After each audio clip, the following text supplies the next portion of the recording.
All right, gang. Let's get this thing warmed up and move on. Stevie, let's get it done.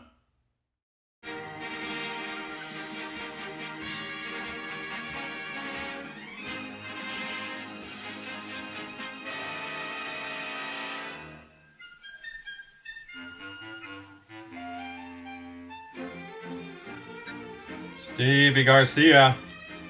Top of the morning, buddy. And rest of you goons and mutants out there as well. We have a fun little project here. Thank you, Stevie. Hope all's well with you.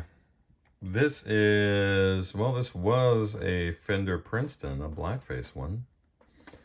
And what's it now? It's kind of like a JTM 45. A very clever amp tech on the East Coast who is no longer with us, rest in peace, had performed some mods, and as you can see, cathode follower down there, had performed some mods and turned a little, well, somewhat clean machine into an absolute fire breather. We have there's push-pull options on every control. Save the presence. Earlier, I had installed a master volume where the vibrato foot switch was. I'm going to be moving that over to the extension jack and creating a foot switchable option for the gain boost. So just to make it a little more stage friendly. And Stevie is telling me that we have a bit of noise to track down, and we're going to do that as well. So let's get this thing going. Bye. All right, here we are with that prominent 120 hertz hum. That's isolated to the circuitry surrounding V1. A little bit of RF noise from my phone.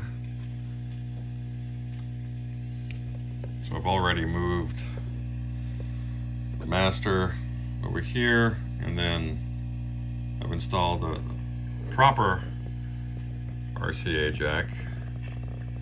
The one that was supplied was not appropriate for use, as you can see. It's the type that requires some machine screws to secure the jack, which is on a phenolic wafer. Just not rugged enough, not good enough. So Stevie, maybe I'll just trade you. This is more akin to the type of thing you'd see on a Music Master bass or a Champ for the speaker out. So let's poke around.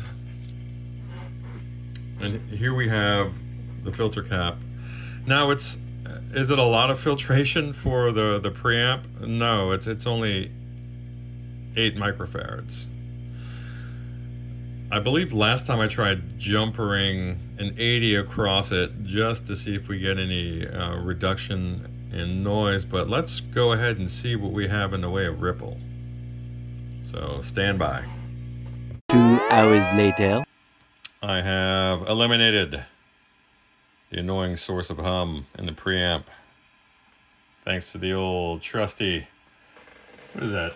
Old Heathkit signal tracer. And who tag teamed with the old leader scope. That's always nice. Teamwork makes the dream work, they say. Anyway, everything's on 10. You could probably see that. Everything's on 10 with the exception of the treble and the presence control, which used to be the intensity pot you can see there.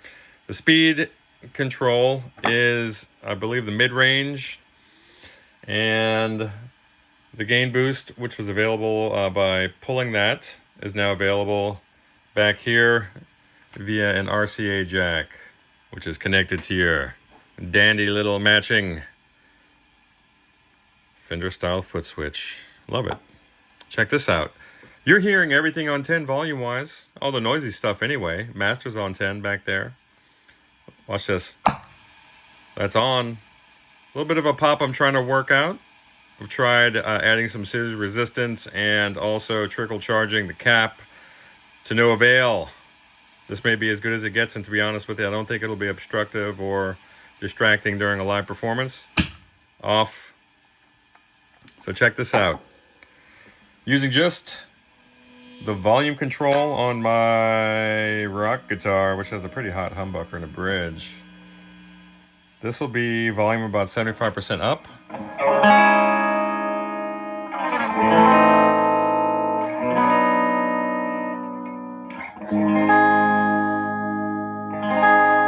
Chimey with some overtones.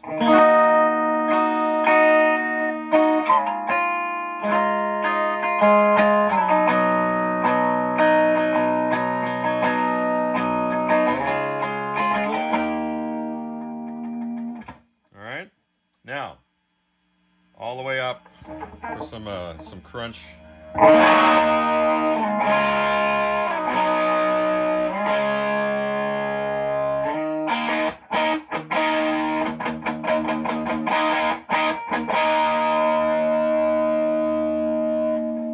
Love it.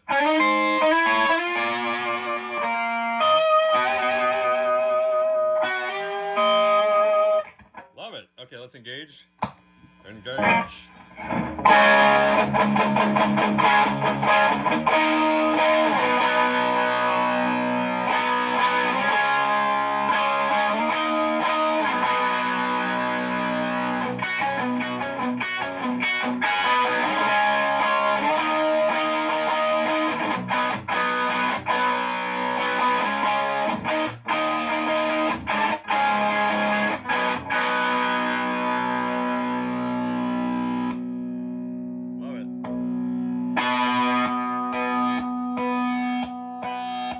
Stark difference in drive availability, I'd say. And what else? Oh yeah, let's keep that. Let's keep it engaged, and I'll just show you how wonderful the dynamics are just from the pick attack and a little bit of volume control. Now this is a hot bridge humbucker. It just sparkles and chimes. Love it.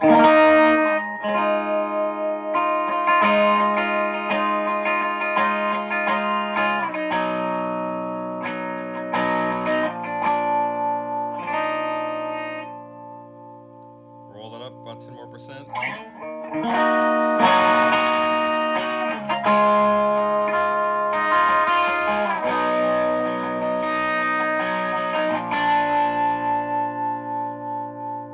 Gotta love that. And then all the way up.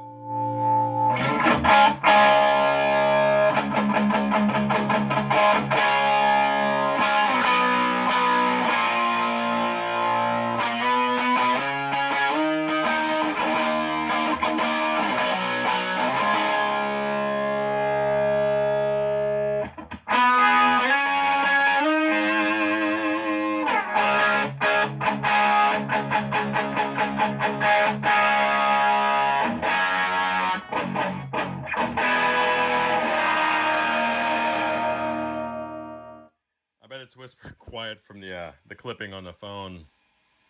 It really likes to smush down those peaks. But anyway, come and reclaim this lovely quiet beast. Well, not quiet from a decibel perspective, but from a background noise perspective, certainly. And I hope you enjoy. Bye-bye.